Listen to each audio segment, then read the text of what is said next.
du forum. Je tiens tout spécialement à remercier et à féliciter le maire de Dakar, Barthélémy Toye Dias. Je lui disais tout à l'heure, Barthélémy, yaa ngi doxal de. Mais mu ngi doxal, c'est bien. Vraiment, bravo.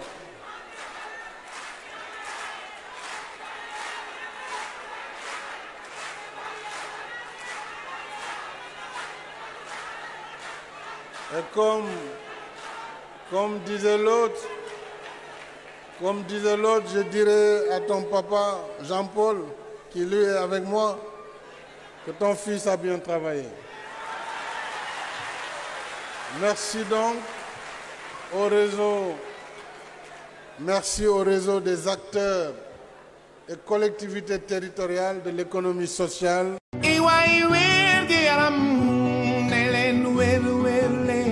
Mais sëñ Assane. mais jaar naa la. ba lépp jàmm. nice. ça va. da nga doxantu si fii. waaw. fii fan la. fii mooy centre Dialyse Khalifa Ababacar Sall bu Liberté 6. mooy bi nga xamante ni moom la le maire de Dakar Barthélémy Dias jagleel Sénégalais yi. yëpp Sénégalais ak fépp foo nekk ci Sénégal. loolu ñu wax rek ñu dugg.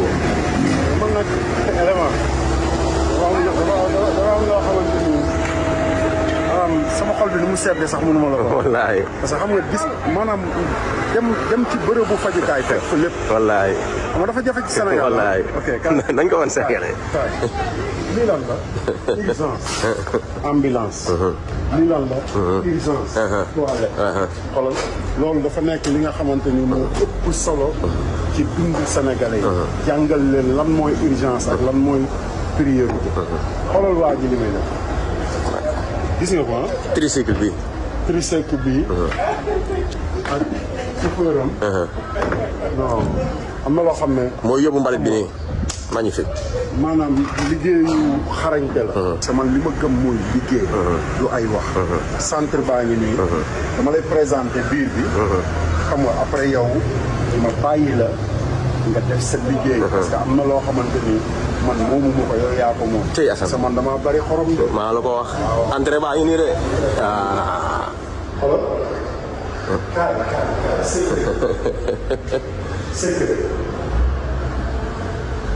secret.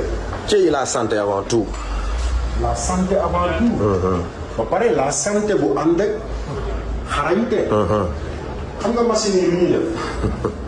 fii ay machine yoo xamante ni. maanaam dañuy filtrer. ndox mi ba yow tey bu jëloon ndox mi jox la ko. naan ko sax du lu amal njariñ. parce que dañ koy filtrer ba mu set wecc. pour mën ko dugal. ci yaramu doomu aadama bi. pour dialyser ko.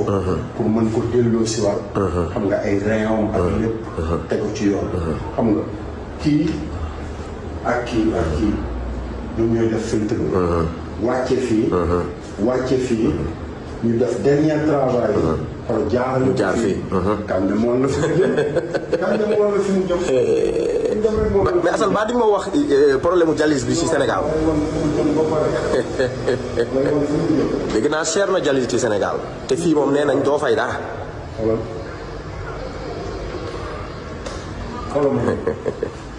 c'est ça Barthélémy Dias. oh. c'est ça Barthélémy Dias. ñi naan ana Barthélémy Dias. Barthélémy Dias a ngi nii. élément. où sont les traîtres. où sont les traîtres. oh ça c'est magnifique. xam nga lii la Sénégal soxla. parce que boo amul wér-gu-yaram. doo am dara. parce que mënumaa gëm. ne nit ki. xam nga dinañ la woowee. yenn tur yi. ci jamono bi nga xamante ni yow yaa ngi xool nan la Sénégalais yu ba. di ñoŋal dunduñu Sénégalais yi. merci beaucoup. alors machine bi. lan la war a def. kii mooy def dialyse lii la ñuy wax générateur. générateur dialyse. te am na fi 40 générateurs. non xoolal xam nga nu may def. defe naa ne su ma roccee koo def nii. ay machine rek ngay gis. mais machine yii. Baye Fall bi. il faut nga joxe ci sa wàll de. ah sëñ Assane dégg naa machine bi benn bu nekk. ça coûte plus de 15 millions. de francs. te am na fi 40. 40 machines maanaam centre dialyse bi gën a mag ci Sénégal. moo nekk fii la. yëpp. am na lu ma la doon laaj sànq Assane. ci wàllum dialyse ñiy feebar di dialyse. te bi ma ko laajee sànq docteur bi dafa ne ma bari na lool ci Sénégal. te muy dëgg. te nee nañu amoon nañ jaaxle woon nañu ci paju bi ndax. boo demee ci privé paju bi 65000 la par séance. par séance nga war ko def ñetti yoon. ñetti yoon boo ko calculé ñetti 65000. ñetti 60 muy lu doy waar ci réewum Sénégal. presque 200 000 francs. waaw ci réewum Sénégal bi nga xamante ni amaana nit ñi amuñu sax liggéey wala seen loxo jotul seen ginnaaw. Barthélémy Dias ñëw Assane yaa nga doon woon affaire yi mais est-ce que xam nga lu gën a am solo. mooy fii c'est gratuit. yëpp. ba sax am na ñetti salle privée yoo xamante ni mu ngi waaj a opérationnel. bon étranger bi tey bu ñëwee doon fay 150 000 léegi dañ ko koy wàññil defal ko 35 000. kon loolu c'est magnifique ba pare Assane c'est à préciser fii nekkul waa Dakar nga si ne fi fajoo de. képp ku yeewoo Sénégal.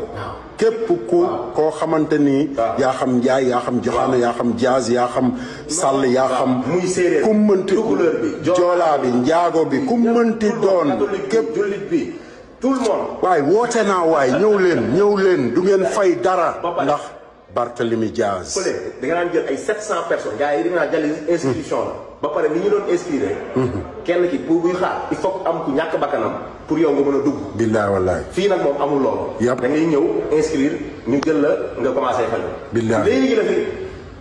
maladie yi génn ñuy ñëw parce que bëgguñu woon jël malade. bëgguñu woon jël malade pour sàmm seen. private si. waaw donc nag ñu bàyyi ba ñu dem moo tax ñu defal leen lii. lii non c'est un bijou boo xamante ni. c'est magnifique. c'est magnifique. yëpp saal baa ngi nii. xam nga fii du amul. waaw non dañuy dem lii moo tax ma naan Ndakaaru Dias parce que xoolal. fii la ñuy dëkk. fii la ñuy nattee. kattan gi. maanaam ak doole bi poids. bu malade bi ñëwee dañuy xool poids bi pour xool naka lañ ko war a mën a. dialyse bi ba mu jaar yoon. kon lii xam nga ni lu am solo la. waaw mu ngi nii. gis nga ko ba si sax oxygène am na fi. moo nekk lépp fi nekk. oxygène bi maanaam tey malade bi mën na ñëw manqué oxygène am na matériel boo xam ne moom lañ koy def pour yokk ci moom oxygène. te muy waaye lii man daal. mais jeexagul de. continuer yéegal. ba pare yéeg bi dafa am lu mu àndala léegi man bu sama yaay ñëwee te mënta yéeg nooy def ak moom. waaw.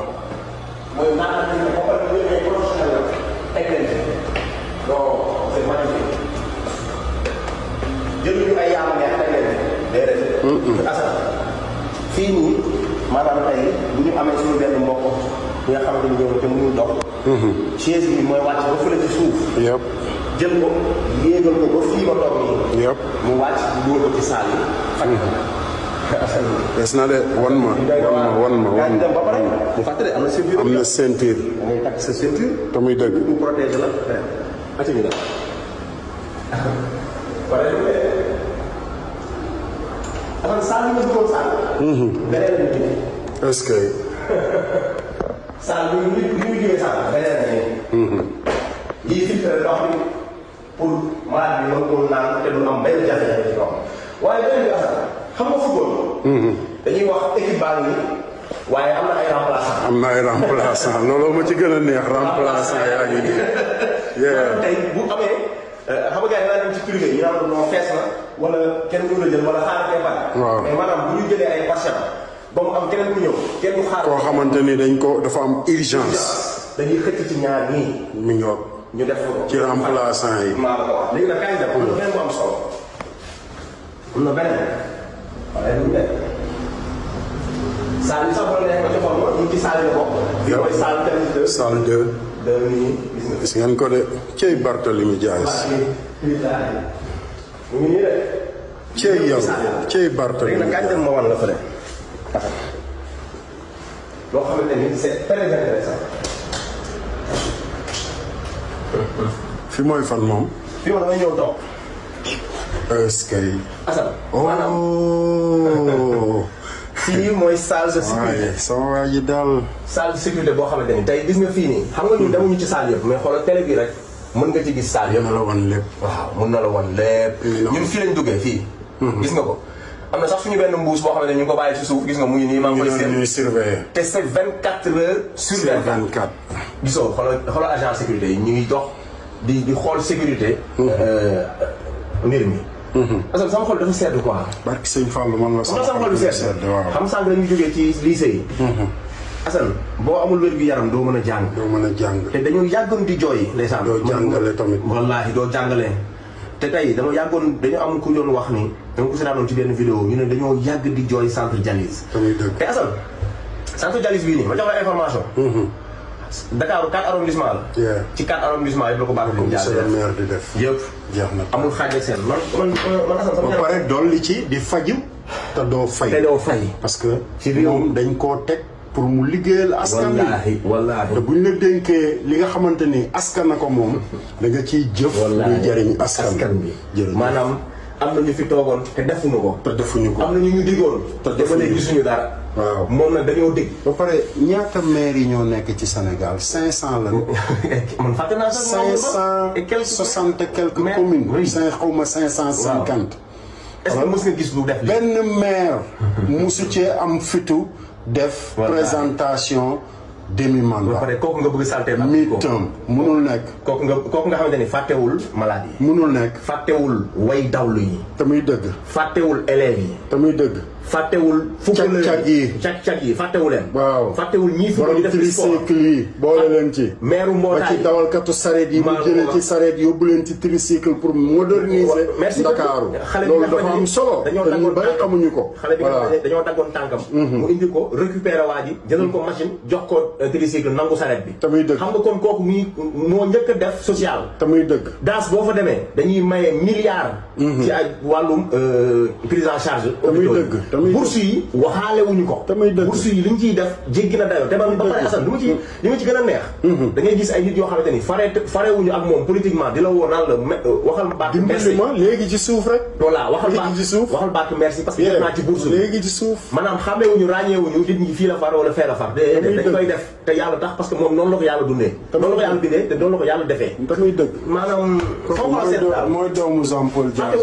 fàttewul kenn. mais Baye Fall yàlla dafa def yow nga nekk koo xamante ni Sénégal yëpp dañ lay suivre xam nga ñëw daje ak Assane Diouf. ngay sama koo xamante ni Sénégal yëpp dañ koy suivre. léegi l'international. nga defe ne ñun lan mooy suñu taxawaay ci liggéey bi Barthélémy Dias di liggéey est-ce que toog di seetaan dañoo war. Assane comme naa la ko yow sànq da nga yàgg ci mbir mi avant kenn di ci jóg yow yàgg nga jóg sa alal ko ci def. gis nañ la ci école yi. gis nañ la ci fépp setal yi yàgg naa la suivre ngay nekk ci maanaam lu ñëpp bokk yow nga ciy dugg di ciy defal sa bopp. dëgg la léegi tey ñu dem ba nga xamante ni dafa am ko ñu ne woon. maanaam ndaanaan la. ndaanaan bi mooy lan dinaa jël li ma askan bi jox. ma jox leen ko ba doon ba weesu leen sax. te dafa ne bis bu ma Ndakaaru falee dinañ xam ne fal nañu ndaanaan. lii mooy jëfi ndaanaan. jëfi ndaanaan a ngi nii. am na ku ko waxoon mu ne nit bu la nee am na. te ko tomb ci say jëf. te muy dëgg. te baax nañu jàpp ñu toll. Serigne Abdou Lahad Mbacké. kañ la sax ci affaire yi ma xool nit ñi. bu nga ñëwee man bi ma duggee sax su ma fekk ci affaire bi xamee ko sax mais ni mu ma teeroo rek ni mu retaane rek sama xol la seet. yëpp. affaire baa ngi nii ñu ngi nii da ngay ñëw man dañu ma teeroo sax seen sama xol sax seet. man de biñ ma nee salaamaaleykum sax xoolal damaa defe ne. Amérique laa nekk barke Sëñ Touba parce que malade bi ñëw di la fekk si li ëpp solo ci moom mooy ni nga koy accueillir xam nga mais xëy fas sa kanam malade bi ñëw taxaw nga naan ko foo jógee koy seet xam nga xoolal seen ree ji rek xoolal rek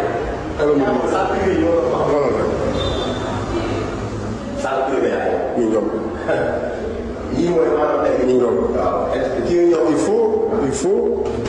il faut toucher parce que boo nee salle privée rek xam nga Sénégalais dañ leen di nax rek voilà da ngay ubbi nga wan leen salle privée dialyse mi ngi nii xam nga te bu ci nekk da ngaa tëb te waroo koo tëb boo tëbee dañ naan moo dara nekku fa gis nga ko voilà mi ngi nii xam nga deux mi ngi noonu trois ngi nii maanaam tout est équipé. caay bi am benn sax boo xamante ni ci maa bi koy mën a seetaan. est-ce que dañuy surveiller malade xool caméra bi ci kaw. cey jaas soxlawu ko fii soxlawul mën nañoo wane lépp. yëpp. billahi wallahi. homme femme. Barthélémy Dias. lii mooy Ndakaaru bi ñu woo. yëpp. xool fi wóor bi. jardin. réserve d'eau. tout est climé. ah. am na ñu naan ana adresse bi. adresse bi rond-point 6. mi ngi nii rond-point Liberté 6. waaw ci taatu pont bi. waaw boo tourné rek. muy marchand ambulant. muy chauffeur cak-cak. muy chauffeur clando koo laaj. dina la wan. waaw kay. xam nga fan la centre bi nekk. réserve d'eau baa ngi nii xam nga amul dañoo paan gis nga ko mi ngi nii de. billaahi. pavage moom ba ñu pavé ay armel laa xam ne dinañ pavé lépp luy Sénégal comme armel yi la ñu pavé moom saay man laajatuma fenn pavage gis nga courant bu coupé seen yoon nekku ci xam nga beneen réserve d'eau xam nga wér-gi-yaram bu mat sëkk ba pare li ma ci gën a neex élément xam nga lan la maanaam dispositif bi tegee xolal amul dem mbalit yi di tasaaroo xam nga li ma la ambulance taxaw tout lépp xam nga ville de Dakar Ndakaaru Diaz waaw mi ngoog li ma ko waxee woon rek lu ne fàng kenn du ko jeex bu ñu la wanee wan nag asamaan ne la siggil nga xool ko nga bañ a téen bu ñu nee sant jalis baa ngi nii ci diggante si nga bañ koo gis daa fekk bëggoo koo gis kon nag Sénégal Khalifa Ababacar Sall Barthélémy Dias a ngi nii réalisation mu ngi nii te pareegul nag en tout cas le 5 le 6 ak le 7 dina leen ko présenté yéen waa Sénégal plus particulièrement waa Ndakaaru yu ko dénk mu war leen di leen defal te mu ngi leen di defal ndaanaan Ndakaaru du ñu bokk incha allah. waaw léegi doo ne 2025 pire xool 2026 2027 2029 2030 jëm fan nañu dem 2050 men ak Barthélémy Dias merci merci.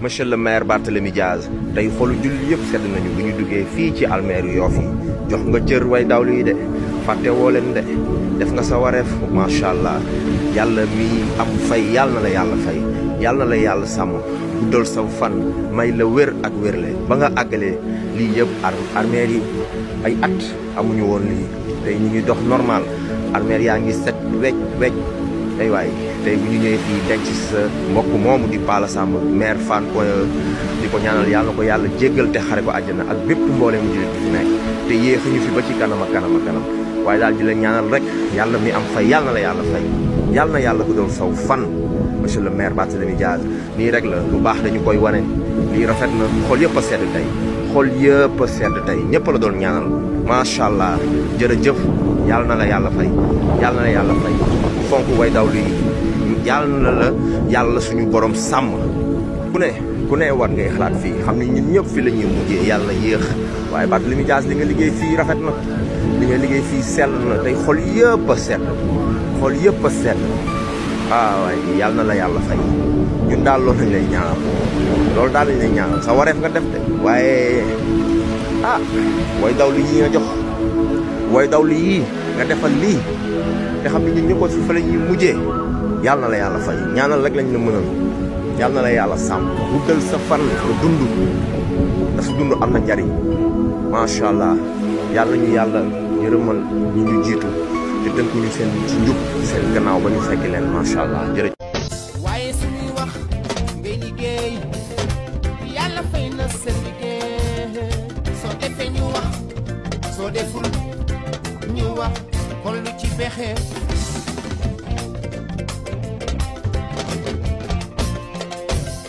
mbokki jullit yi mbokki taalibe yi gis ngeen jëf ju réy ji nga xam ni meeru Ndakaaru jëf na ko muy Barthélémy Dias jëf nag bu nit jëfee lu rëy nag da nga koy wane waaye nag jëfal ko kan Serigne Abdou Lahad la ko jëfal ndax si kër Serigne Sidi moom Cheikh Abdoulaye Lahad gii fi leen andi motoy pompe yu am solo yi meeru Ndakaaru nag moo jëf-jëf ji ku jëf lu rëy nag am lu rëy meeru Ndakaaru daal ñoo ngi koy ñaanal moom Barthélémy Dias jëf ju rëy ji mu jëf na ko murit yëpp ñaanal waaye jëfe ko nag si kër Serigne Abdou Lahad gi jàkkaarloog jumaay ji xam nga ni kër gi daa fees dell akum ndox Barthélémy Dias meerum Ndakaaru bërki démb rek la dem Masaalikul Jinaan jëf jëfam ju rëy jooju ñëwaat jëf ju rëy ji kon maa ngi wax murit yëpp ni leen nan ko ñaanal Barthélémy Dias ku mat a ñaanal la man doy Tuuba maa ko wax Barthélémy Dias jàmbar la ndax jëf ju rëy nii bu ko nit jëfee dañ ko war a ñaanal dañ ko war a ñaax kon Barthélémy Dias ñu ngi lay ñaanal di ñaan suñu borom dolli sa teraanga sa yéene si réew mi yaa ko xam yàlla na nga ko yeggaleeg sa sago ku def lu baax nag am lu baax waaye ku def leneen am leneen jëf ju rëy ji daal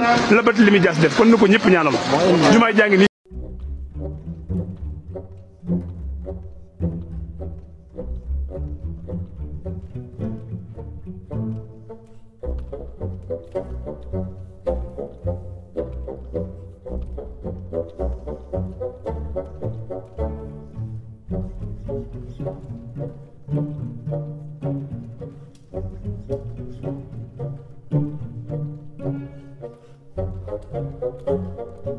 À ce stade, chers invités, de décliner nos perspectives pour les 30 prochains mois à venir. La seconde partie du mandat sera consacrée à la consolidation des chantiers en cours et à la mise en œuvre des projets innovants. La marche vers 2027 sera dynamique et pragmatique. Elle concernera tous les secteurs. Au plan diplomatique, Dakar s'apprête à accueillir la réunion de la Commission Ville et Développement Durable de l'Association internationale des maires francophones en septembre 2024. La Journée mondiale des métropoles en octobre 2024. Le Forum international de la démocratie participative en 2025. Au plan culturel, le Festival des musiques, des peuples et des cultures pour lancer officiellement notre adhésion totale et notre implication sans aucune arrière-pensée pour la réussite de l'organisation des Jeux Olympiques de la jeunesse Dakar 2026. Une subvention de 100 millions de francs CFA sera allouée à la Fondation Cheikh Anta Diop au plan de la jeunesse et du sport. Comme je l'ai dit tantôt, l'organisation des Jeux Olympiques de la jeunesse. Nous avons pour mission de nous préparer à l'organisation de cet événement en mettant en place un comité de pilotage. Dakar sera une ville olympique et surtout une ville verte et propre. C'est la raison pour laquelle nous allons nous concentrer sur la valorisation des artères principales, sur l'aménagement des espaces publics, sur les infrastructures sportives et récréatives, entre autres la végétalisation et espaces verts, des pistes cyclables et des minibus électriques, une propreté urbaine, un renforcement des infrastructures sportives, une organisation de tournois interscolaires sous la formule de l'ancienne USU, la mise en place de la plateforme e-sport pour le développement de la pratique. Au plan sanitaire et social, toujours en parlant des perspectives, je poserai d'ici la fin de l'année 2024, Inch'Allah, la première pierre pour la construction de l'hôpital des Parcelles Assainies. Dans le courant de 2025 et 2026, nous poserons la première pierre pour la construction des 3 autres centres de dialyse à Dakar. Je rappelle que la ville de Dakar est composée de 4 arrondissements. Pour l'instant, il n'y a que l'arrondissement de Grand Dakar qui a été doté d'un centre de dialyse d'une capacité de 120 patients par jour. l'arrondissement des Parcelles Assainies, l'arrondissement du Plateau et l'arrondissement des Almadies seront tous dotés de centres de dialyse. Le relèvement des plateaux techniques de l'hôpital Abbas Ndao et de l'Institut d'hygiène sociale. La fourniture de corbillards à toutes les communes de Dakar. À ce stade, je voudrais dire que les communes de Grand Yoff et des Parcelles Assainies ont déjà été dotées de corbillards. Donc, pour l'année 2025, les 17 autres communes de Dakar recevront leurs corbillards. Au plan de l'éducation, la construction de 3 centres médico-scolaires dans les arrondissements du Plateau, des Parcelles Assainies et de Ngor Almadi. Comme je l'ai déjà dit tantôt, l'arrondissement de Grand Dakar a déjà reçu son centre médico-scolaire, particulièrement dans la commune de Dieuppeul-Derklé-Castor. Je voudrais aussi vous annoncer au chapitre des perspectives la construction du CEM de Grand Yoff, du CEM de Ouakam et du CEM Abdoulaye Mathurin Diop. La construction d'un 3e lycée scientifique technique dans la commune de Yoff. Au plan des infrastructures, la poursuite du programme de rénovation et de réhabilitation de la voirie urbaine de Dakar. La poursuite du programme d'éclairage public. La poursuite et l'élargissement du programme de pavage. Notre objectif, c'est de faire de Dakar une ville sans sable. Le programme d'aménagement des grandes artères sur les axes suivants. L'avenue du Général de Gaulle, le boulevard Cheikh Ahmadou Bamba, l'avenue Bourguiba, les allées Cheikh Sidati Haïdara, les allées Tcherno Sédou Nourou Tall. Je voudrais aussi annoncer la construction de 3 postes de secours à Anse-Bernard, à la plage du Terroubi et à la plage de Koussoum, d'un coût de 100 millions de francs CFA pour lutter contre les noyades. Pour la politique sociale de la ville de Dakar, des partenariats avec des compagnies d'assurance afin d'obtenir un plafond de prise en charge médicale à hauteur de 80% pour tous les agents de la ville de Dakar, dont je salue l'engagement, la détermination et le sens du travail, dans des conditions assez difficiles et avec des salaires malheureusement qui frisent des fois le misérabilisme.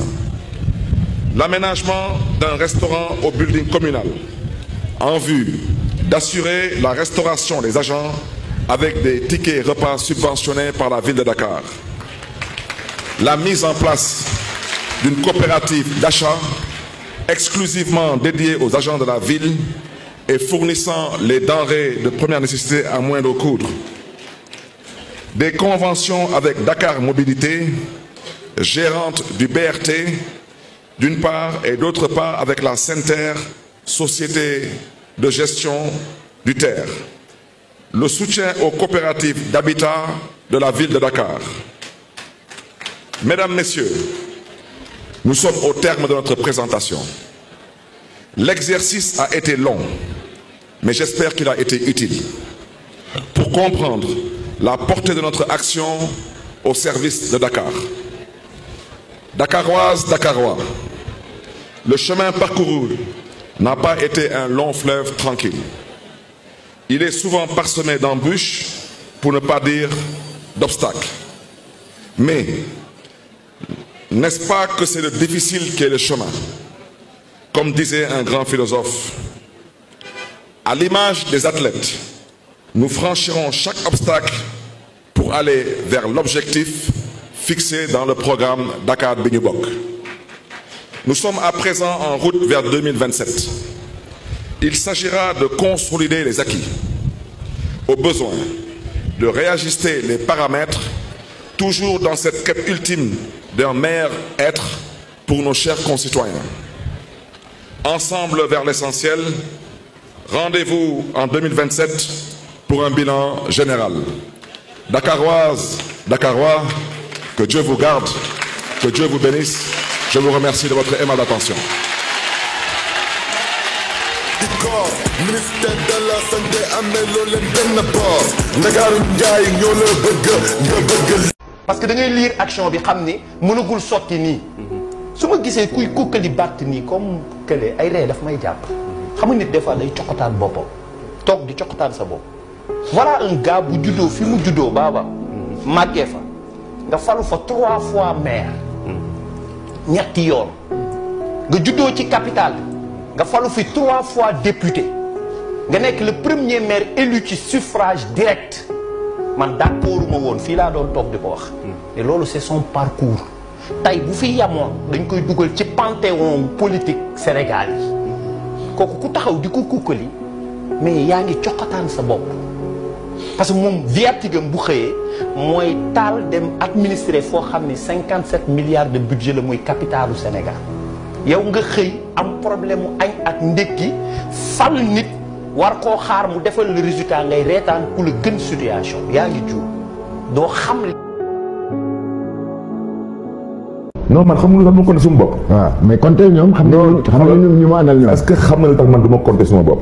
waaw parce que man j'ai laissé le bilan à mi-parcours aux Dakaroises et aux Dakarois c'est tout gis nga lu gën a bon ci àdduna mooy nit bu jóg ne dama bañ Barthélémy Dias ba bañ suma bopp ak bañ suma ay doom ak bañ ëllëgu Dakar ak ëllëgu Sénégal mooy lu ma mag ji waxoon nag mooy tul mën naa fekk bu am baat ak fenkat bu am baas man waxuma ak xeetu nit yu mel noonu man ñu may waxal mooy bugguma xam ku bëgg a Bart wala ku bañ Bart mais damay wax ak ñu bëgg a Dakar waxuma ak waa Dakar damay wax ak ñu bëgg a Dakar ku yeewu Kafountine wala nga yeewu Makakuli Bantam Dakar mooy sa capitale munoo bañ Dakar parce que soo doon am gan bi Dakar lay wàccee maintenant nag disons da nga bañ Bart d'accord da nga bañ Bart moo te xam nga Bart mais da nga bañ Bart en fait ku baax bañoo Bart da nga fan Bart rek mais da nga xamul noo koy waxee mais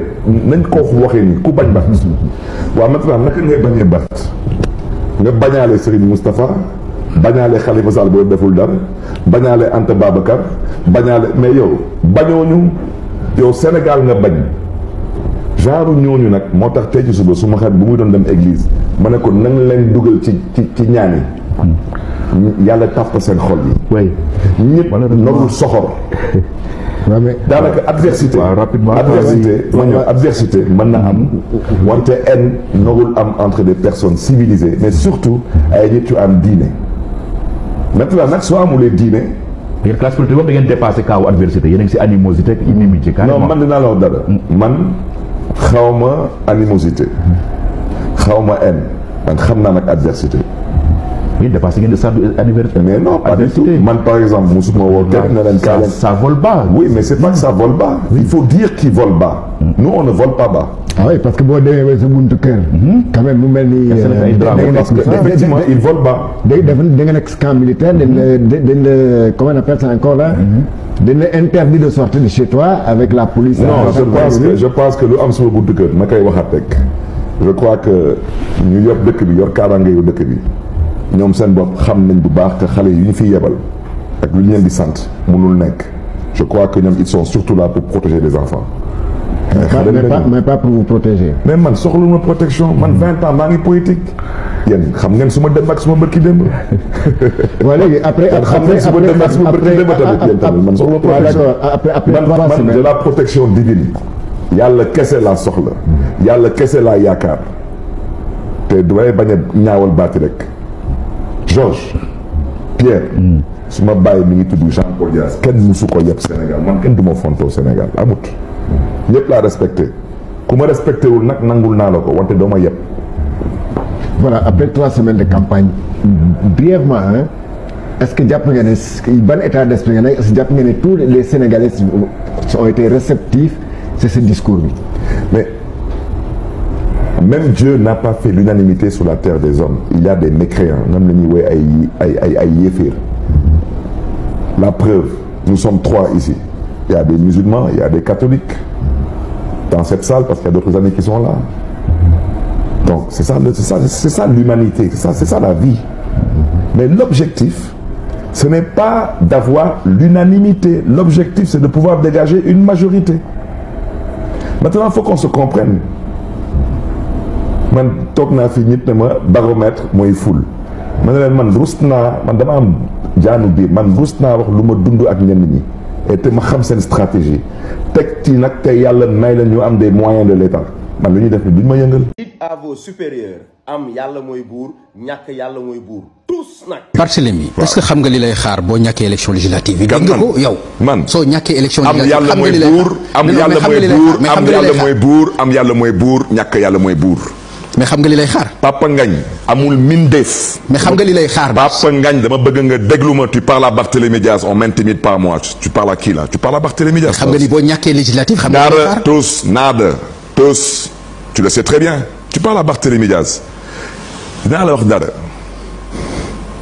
je resterai à l'Assemblée nationale s'il y a une razzia parce que j'aurai une mission man Dakar dama ñor te pas de guma liggéeyal askanu Dakar te Dakar 606 mairies moo am Sénégal gisoo benn maire buy def bilan à mi-parcours te pas de guma nag dama ne su ma la waxee fii kenn du fi jooyti dialyse su ma la waxee que jigéen ñu fi am cancer du sein maa ngi ñëw dox seen soxla ñu fi am cancer de la prostate ñu fi mënul jàng pap saa bu du fóot boppam danaa la waxoon naa ko askanu Dakar su ngeen ma falee di ngeen fal ndaanaan bu am yéene ci Dakar di ngeen fal ndaanaan bu am cofeel ci Dakar ku ànd ak Barthélémy Diaz ak ku àndul ak Barthélémy Diaz di ngeen ma nangul ni ndaanaan la.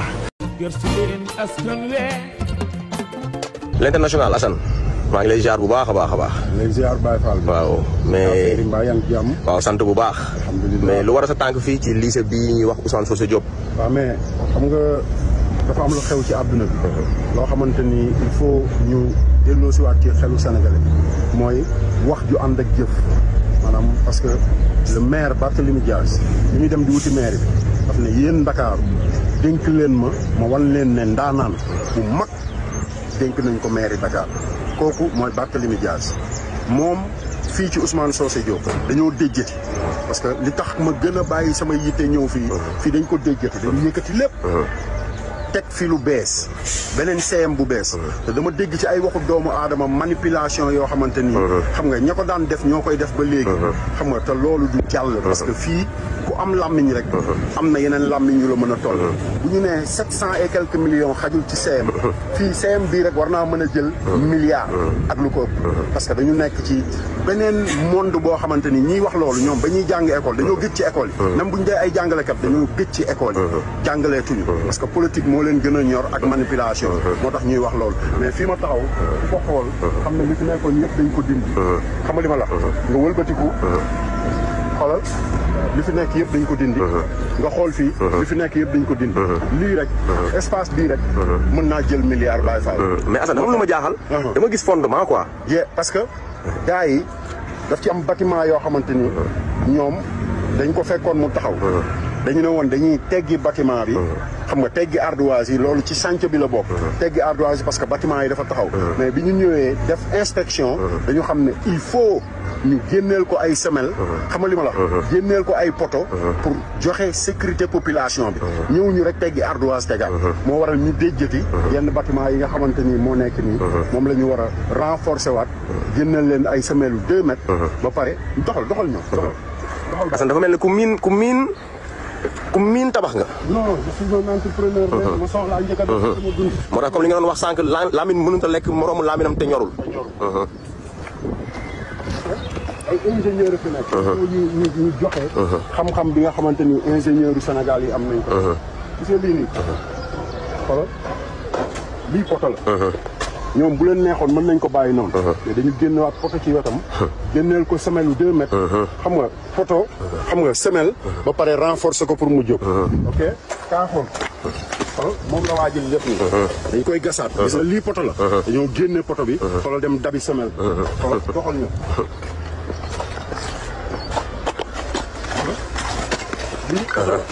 xam nga dañ ko génne. xam nga léegi dañuy yokkaat semelle bi. mu jóg ànd ak poto bi. dem ci kaw. xam nga loolu mooy maçonnerie. du ñëw rek teg gi. xam nga teg gi teg. gis nga woon nii. lii mooy semelle. waaw dafa mel ni mu ngi nii. lii mooy semelle. lii mooy téye bâtiment. loolu moo tax ñi nga xamante ni yàlla da leen a dimbali ñoom. ñu nekk ci manipulation. ngir yàlla nañu yërëm population bi. parce que dugg ci bopp nit di wax loo xamante ni bokkul ak li am.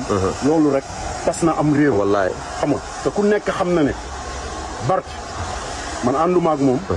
ci wax. ànduma ak moom ci xaritoo. ànduma ak moom ci politique. damaa ànd ak moom ci ay jëfin. nit booy ànd ak moom da ngay ànd ak moom ci ay jëfam. boo demee Baobab nga xam kan mooy Barthélémy Dias.